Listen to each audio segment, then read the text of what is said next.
Welcome to Say More from Boston Globe Opinion. I'm Shirley Leung.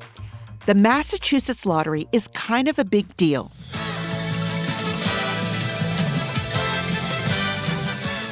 Some of us remember the excitement on TV. We watched colorful balls bouncing down a slide while the host called out the winning numbers. Let's see if it's your lucky night. Our first number for the evening is number 4. Next we have number 13. And then came pictures of people beaming with oversized checks. Even now, you might see ads on the train, YouTube, even during the Super Bowl. To endorse the Mass Lottery's new $50 instant ticket, we got the one name everyone is talking about. That's right, it's Taylor. Shane Taylor from our marketing team. Wait, what is this for? Lifetime million. But the Mass Lottery is not just fun and games. It's serious money. Turns out it's all by design. Here in the studio are two reporters who've been thinking about this issue. Coss is the producer and host of a new 8-part podcast series from GBH called Scratch and Win. Esmy Jimenez is a Boston Globe reporter who covers the racial wealth gap. She has a recent investigation on who spends the most on the Mass Lottery and where the money goes.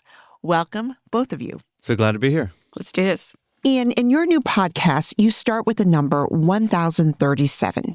What's the significance of that number and why does it matter? What that number represents is the average amount that adults in Massachusetts spend on lottery tickets every year. And if you look across the nation, you sort of map out average lottery spending per adult. Massachusetts is a total outlier. So you have states, a lot of very rural states like Wyoming, North Dakota. Sometimes it's less than $100 per adult. Oh, wow. California, Texas, Michigan, in that $300 to $500, maybe $600 range. And then you have Massachusetts, all on its own, way off the charts, over $1,000 per adult. There were two things that struck me about it. One was that it just seemed high. Like if you'd asked me to guess, I never would have guessed that high. And I think the other piece was that it was like, why Massachusetts? I think there's something about this story that does not comport with the mental image that a lot of people have in Massachusetts, right? They think colleges, they think professors and doctors, they think Puritans, right? They do not think the lottery capital of America, but it is also that. Esmy, now, I assume you came across very similar statistics in your reporting. So what inspired you to investigate the lottery from an equity perspective? Well, so I should preface that I'm a relatively new person to the Boston area. I've been here for about a year, but I remember I was walking down Dot Ave, and I noticed that every single bar that I walked by, the restaurants, I saw even a laundromat, they were all selling lottery tickets. And I found that so weird. I was just like, why? Is it just me or do they have a lot of lottery ticket sellers here? So I looked around, found that number that Ian's referencing and was like, that's nuts. Why are we doing that here? What's going on? And so I thought to send off a records request just to look at licenses and how they were distributed throughout the state. And that's where I was kind of getting curious and being like, obviously, when a business owner decides to apply for a license to sell lottery products, like that's their choice. They're seeing a demand. They are filling that need. But I'm really curious about what dynamics are occurring at the community level, like what's happening there, that people are spending $5, $10 even when they don't have that much money, but the dream is big, right? The dream of maybe becoming a millionaire. So, Ian, why do Massachusetts residents spend so much more money on the lottery than other states? I mean, why do we want to get rich quick? The way I look at it, there's sort of two buckets of factors. The first bucket, and we spend a lot of time on this in the show, is what I think of as structural factors, demographic, geographic factors that we're always going to make Massachusetts a strong lottery state. To give a few quick examples, it's a heavily urban state. The majority of the population is concentrated in a single metro area, a single media market. Urban areas tend to spend more on lottery. Another interesting factor that was totally unexpected for me, and again, we spend a bunch of time on this, is that if you look at the earliest lottery states, they are all heavily Catholic states. That was really fascinating. Yeah. I mean, I guess, walk me through that. Is it because you would think Catholics would think that gambling is a sin and playing the lottery is a But sin, Protestants think that even more. In fact, much, much more. but not the Catholics. Well, the Catholic Church institutionally has not had a hard line on gambling. The policy has always tended to be, well, if it's not harming your personal life, it's okay. And that's part of the reason why you see church hall bingo, which has been around for decades and in many states preceded the creation of state lotteries and helped kind of grease the skids towards more legalized gambling, but also just created a culture around it. If you go, in one of the episodes I went to, a church in Revere to the bingo hall, and I was talking to folks, and they were like, yeah, we'd go, when they were dog racing and horse racing, we go to the track, on Saturday, and then we come, to the church on Sunday. We go play bingo on Monday, and that was all, those things were all kind of bound up in a culture in which that was fine. It was not, it was not stigmatized in the same way that it was in many Protestant churches, and that's why you see in the Deep South, like Alabama to this day, does not have a state lottery. I didn't know that. Wow. Yeah. And many states in the Deep South were very late to adopt lotteries because, the evangelical, political presence was so strong. And so for all those reasons, I think it is likely that Massachusetts, like Maryland, like Pennsylvania, like Michigan, was always going to have probably a big lottery. But then none of those factors can explain why we are so far out ahead of the pack. And really, I believe the answer to that comes down to innovation, risk-taking, and leadership. However you feel about it, we did have a lottery that from the very beginning was willing to try things that other states weren't and push the envelope in ways that other states weren't. And many other states followed, in fact. And to me, that's really the key to understanding it. Esmy, you've listened to the podcast. I mean, do you does this make sense that I guess the Catholics and there were other ingredients that made Massachusetts such a big and successful lottery system? Yeah, for sure. So I had talked to one researcher who was brilliant and knew a lot about state lottery systems, Jonathan Cohen. He mentioned some of the lecture halls to build Harvard many, many years ago actually were created through lottery systems as well. Yeah. So I think the lottery is not just like this sinful, terrible thing, but also this communal thing, right? Like we all pool in together. Some of us might win, but then we get to build really cool things like churches or universities. And so in that sense, it's very human to me. It's just very communal. Wait, can you explain that one more time? Wait, how did Harvard lecture halls and lottery come all together? Well, so the lottery is very ancient. It's before Massachusetts. It's like in the Bible as well, this idea that people would take lots. So yeah, some of the earliest buildings for Harvard campus were built through a lottery system. And Yale as well. Yeah. Yeah. Wait, explain. Wait, what do you mean lottery? So basically, like people, like I would buy I buy $5 lottery ticket in hopes of helping and it's the same principle as the lottery today. Yeah. Where except they were more tied to specific projects. They did this for the Washington Monument to, I believe, parts of the Erie Canal. And so the idea is you say, okay, we want to build a dorm. We need to raise a bunch of capital. Yeah. So we're going to have a lottery to fund the building of the dorm.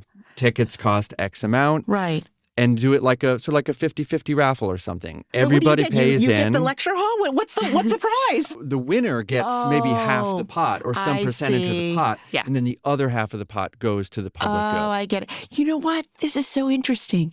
I think I'm doing a lottery for our Milton baseball team. Yep. I just bought $100. And you know what the pot is? What's that? $10,000 cash. Yeah. That's a So you do participate in the lottery. I am participating in a local lottery, my town lottery. You know? Yeah, I get it now. This is a really, really old concept because I'd never heard it. It was like, wow, but I guess I was thinking, I thought they had a novel way of raising money, but actually it's as old as can be, right? Yep. So old. So, Ian, in your podcast, you do a really great job of kind of outlining how one of the reasons why lottery is legalized here, perhaps very early on, is that the revenue goes into the state coffers. Yeah. So can you talk about how much money the lottery raises and what does it fund here in Massachusetts? I believe the total revenue is somewhere around $6 billion a year. And of that, roughly $1 billion is distributed in direct local aid to cities and towns. Does that sound roughly right? I believe so. So those are big numbers. It's important to note that as a piece of like overall state revenue, that is a very small percentage. Right. I think it's like a $45 billion, right. So this is, budget. This is not, like where most of your school department budget or, your bus programs or whatever are coming from. And I think the other thing that's important to point out is that Massachusetts is totally unique among all the lottery states. There's something like 45 states now that operate lotteries. Every state has a slightly different, formula or, approach to using those lottery funds. But Massachusetts, like you said, the revenue goes directly to its unrestricted local aid to municipalities, cities, and towns. And part of what we argue in the podcast is that created a very strong political constituency that really wanted that lottery revenue to continue and wanted it to grow, which again is unlike a lot of other states. Esmy, in your investigation, you show where this $1 billion goes, right? And you showed that it's not distributed equitably. It's not a very fair system. So explain what you found. What I ended up doing is tracking where are people buying tickets and then how much is that municipality getting back. So you can think about those two buckets, the in and the out. So Chelsea, for example, in 2023 sold about $50 million in lottery products. They got back about 20%. They got $9.5 million. Wow. A city like Brockton, right? They sold $120 million worth of tickets, and they got back $24 million. So for the most part, places like Chelsea and Brockton, they lost money, right? The stuff that they put into the bucket versus what they got out, significantly less. And so I was curious about what does it mean then if communities that are predominantly Latino or Hispanic And lower income, Black, working class are putting in a large pot of money, but then not getting much of it back. So who is getting it? And then I found, for example, other towns like Harvard, Massachusetts, a pretty wealthy town, they do not participate in the lottery. They do not sell tickets within the actual municipality.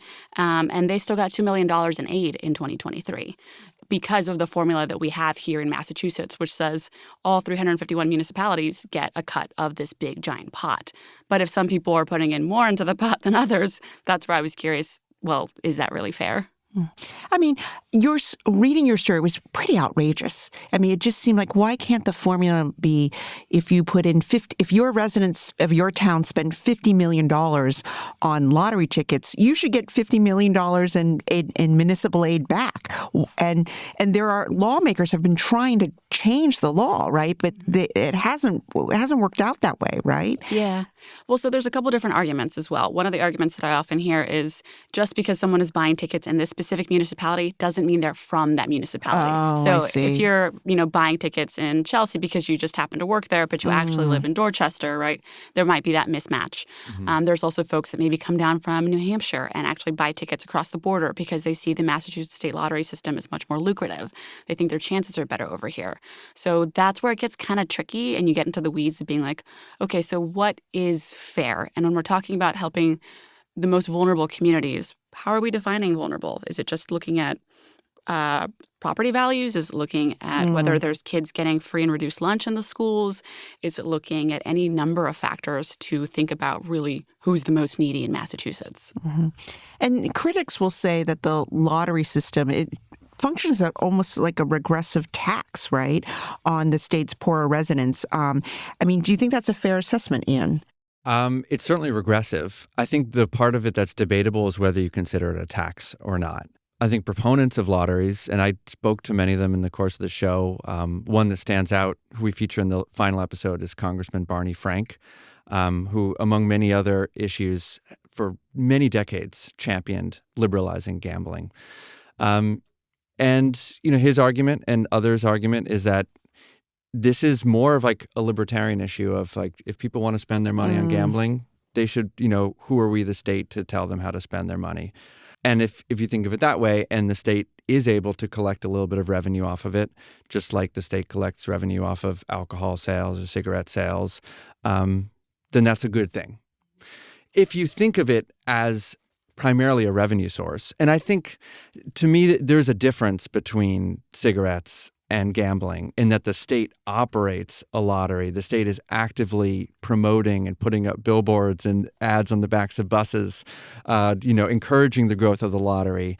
It was designed and created to be a source of revenue for the state. And if you look at it in those terms, then it is, compared to an income tax, for example, it is definitely a regressive way to raise money.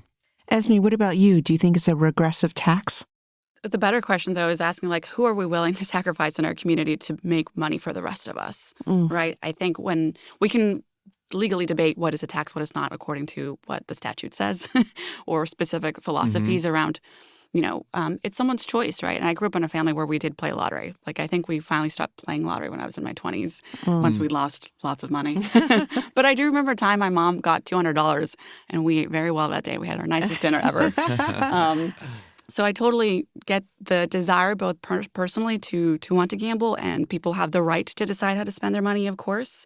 But when you do look at patterns of who buys lottery tickets, predominantly folks that have not finished college, predominantly folks that are low income, and who also gets caught up in terms of gambling addiction as well, I think those are big things that we should also think about, because the irony about the Massachusetts State Lottery is also that there's a pot of money that they tag for folks that become addicted to gambling.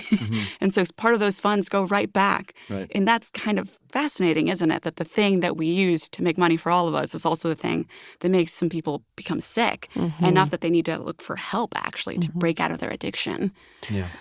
So, Esmy, is there a solution here? I mean, what would be a fairer system in distributing lottery funds and creating a better lottery that doesn't prey on the most vulnerable and poor citizens? Yeah, I've thought a lot about that. And luckily, there are people that are much smarter than me that have written white papers both at the Boston Federal Reserve, a bunch of other think tanks. And so they have ideas on how to do this more equitably. Also, as Ian pointed out, we're the only state that does it this way. So there are other models that we can just copy-paste. That's one way to start. And then I would say at the very least, there's been representatives at the state level who've been wanting to make sure there's just a commission to study, what does fairness look like? What can we agree? What do we want to do moving forward? And at the very least, I think all legislators should be looking at that. What's preventing change? Who are the people or forces that want to keep the lottery system as is? Right. I think there are two realities going on. One is that state political leaders have become accustomed, you could even say addicted, to that lottery revenue. And I talked with a lot of political leaders, folks who certainly identify as progressive in their politics, but have made their peace with the lottery as a piece of the revenue picture in an era where there's so much resistance to, increasing taxation and so much need for government services. And I think the other side of it, and this was something that Barney Frank said to me, he said the reality of gambling politics is that a minority of people want to gamble and a majority of people don't care. And that's, if you look at gambling side by side with cigarettes, which again I was mentioning as sort of two things we might consider vice. Since 1960, right? In 1960, you could smoke on planes, you could smoke in restaurants, you could advertise smoking anywhere, say anything. If you look at the trajectory of smoking, it's been, more conservative, more restricted, decreasing utilization. And if you look at gambling in 1960, there was not a single casino outside of Las Vegas. There was not a single state lottery, sports betting, forget about it. And since then, we have seen the opposite trajectory. And I think that says something about socially how we view these things, whereas the collectivized costs of cigarettes are very evident, especially in the form of secondhand smoke. You can get lung cancer from somebody else smoking. Right.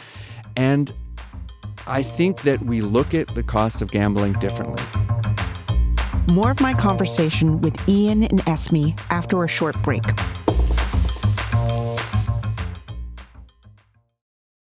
Ian, one of the things that made a deep impression on me in your podcast is when you talked about how in the 80s, there was this shift in thinking about the American dream. As wealth inequality got worse, people started to feel like working hard was no longer a guarantee to make it in America. If you want to make it, you should play the lottery. Yeah. That's how you get rich in America now. And so can you talk about this shift? Yeah. And one of the people who pointed this out to me was a man you know or knew, Jack Connors, who listeners may know was for one of the founders of a legendary advertising agency here in Boston known as Hill Holiday, among many other things he did in life.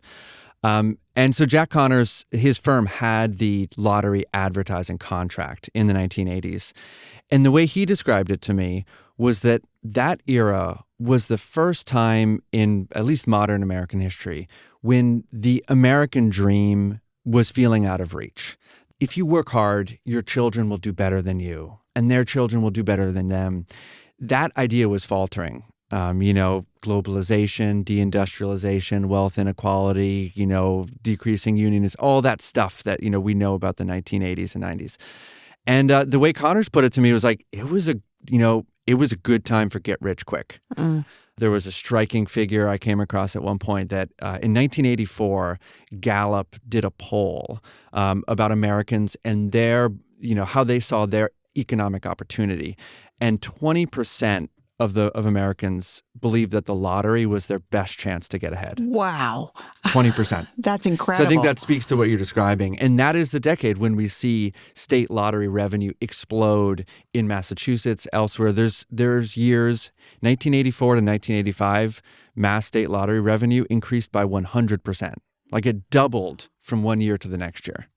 Esmy, during your reporting, talking to people who play the lottery, did you get that sense that this is why they were playing? Because this was a better way at this was their shot at the American dream, perhaps their only shot. Absolutely. Lilian, one of the women that I interviewed from Chelsea, she works cleaning Fenway. That's what she does, but it's a seasonal job. It's not full-time or it's not year-round.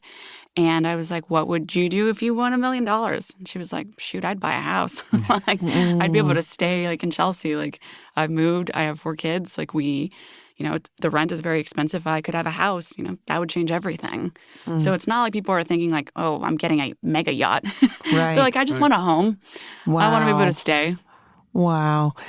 Ian, what about you? Who are the types of people you met along the way in your reporting? So the lottery store I spent the most time at was this place called Joe's Market in Quincy, which has the distinction of being one of the top, I don't know, at some point it was in the top 20 lottery retailers in the state. The lottery players I would talk to, the really serious, the folks who are spending hundreds of dollars a day, they're not doing it ignorantly. They understand how the game works. They understand what the odds are. They understand that it is probably not a good investment. But still, for many of them, they have arrived at this place where it feels like their best chance. I spoke with a mechanic who, worked at an auto body shop nearby. He was 75 years old. And he said he'd been, spent so many years playing the lottery that he'd never saved for retirement. And at this point, he didn't feel like he could stop working. And he felt like it was too late to start saving for retirement. Wow. And so that was just what he'd pinned his hopes on. And I spent over the course of his lunch break, 15, 20 minutes, I watched him spend, $500 on scratch tickets. Do you ever win big at all? Well, while I was standing there with him, he won $100. Right. Which, but he's still in the for hole. you and me, would be like, that would be very exciting. For him, that's nothing. Oh, really? He's chasing a much, much bigger prize. Wow. Ian, how do you think the lottery will continue? Will it continue to be as big as it has been now that we have casinos and sports betting thriving here over the past decade? Yeah. And I would add to that list of competitors things that you might not obviously think of as gambling, but things like cryptocurrency. Oh, that's right. Yeah. Even some video games have monetized elements of them. Yes, my kids are way into that. Meme coins. That's right. Meme stocks. And part of what we're seeing now is just in terms of the demographics, the day in, day out lottery players do tend to be older, and younger people are more drawn to the sports betting, again, to crypto, prediction markets. So it's an uncertain moment for the lottery, whether it will be able to maintain its market share, I guess, to put it in and they want to go online, right? Or they They're can go online, supposed right? to go online at the end of this year if This everything year, I think goes. Yeah, to try to grow their market share. So they're, the state, just like, in the 70s, they were locked in competition with the mob, right, for market share. Now the state is locked in competition with Encore and with DraftKings. And crypto. And so, the opening up of, online lottery sales this year is a part of that effort to stay relevant. I think it's a very open question whether the lottery will be able to do it. I think if they capture that next generation, right, which is what they're trying to do right now with the online move, there's a whole other market, and that group of people is going to grow older with it. Yeah. So, Esmy, how do you think the gambling culture will change? Mm-hmm. Well, I think going online is certainly going to be a big thing. I also wanted to point out, I can't remember if it's UMass Boston or UMass Amherst. There was a whole group of folks studying essentially whether or not having a place like the Casino Encore would take away from the market share of the actual scratch lottery tickets. And they actually do not compete. They're slightly different pools of people. We're just spending more? Yes, we're just spending more. And that's good news for the state. They love that, right? Right. That means you have two different markets. They do not compete with each other. You're, in fact, making more money. Wow. And I think that's possibly true. I don't know that for certain with sports betting. That tends to be a lot younger, a lot more male, and a lot more white. And so you're looking at anywhere from like 18 to 24-year-olds, I think up to 26-year-olds, who are really the main market for sports betting. So that's the other interesting thing, that each of these gambling tactics kind of taps into different demographics. So, Esmy, did the reporting on the lottery change the way you think about whether the state should depend on a form of gambling as a source of public revenue? Yes and no. I guess for me, I am strong about being like, I do not know what I do not know. I'm both not a public policy expert. I'm not even a Boston native. And I'm interested in hearing from other voices about what needs to be done in this community. But I do think there's some glaring issues here that everyone needs to take a hard look at and figure out, is this the way that we want to continue? Because what does this world, and by world I mean Boston and Massachusetts, look like specifically 10 to 20 years from today if this is the track that we're on? What about you, Ian? I mean, I don't want to go back to a world where all gambling was illegal, and you had underground lotteries run by the mob, and you have like offshore companies running, sports betting on the internet. I don't think that prohibition was ever the answer. And I think that deriving some revenue from these businesses for the government is fine. I do think there's a weird conflict of interest that happens when the same state government is so invested in growing gambling revenue and also, in theory, invested in, maintaining the welfare of folks who have gambling addiction problems, especially folks who cannot afford to have gambling addictions. There are some contradictions baked into the idea of a state lottery that are problematic. Well, Ian Coss is a podcast host and producer. His latest series is called Scratch and Win from GBH. I highly recommend it. And Esmy Jimenez is a reporter on the Money, Power, and Inequality team at the Boston Globe. We'll link to her story about the mass lottery in our show notes. Ian, you have a live event coming up. Yes, March 26th. It's a Wednesday night, 7 p.m. at GBH in Brighton. We'll be doing an inside look at the workings of the Mass State Lottery. We'll have with us Don Hayes, longtime lottery broadcaster, as well as another longtime lottery employee who can kind of take us inside the organization, how it worked, what makes it so unique.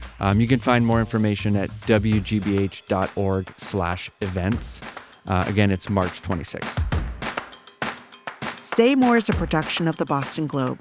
Today's episode was produced by Anna Kusmer. Our editor is Jim Dow. Our engineer is Uzair Ahmed. If you like the show, please follow us and leave us a review on Apple, Spotify, or wherever you get your podcasts. You can email us at saymore@globe.com. I'm Shirley Leung. Thanks for listening.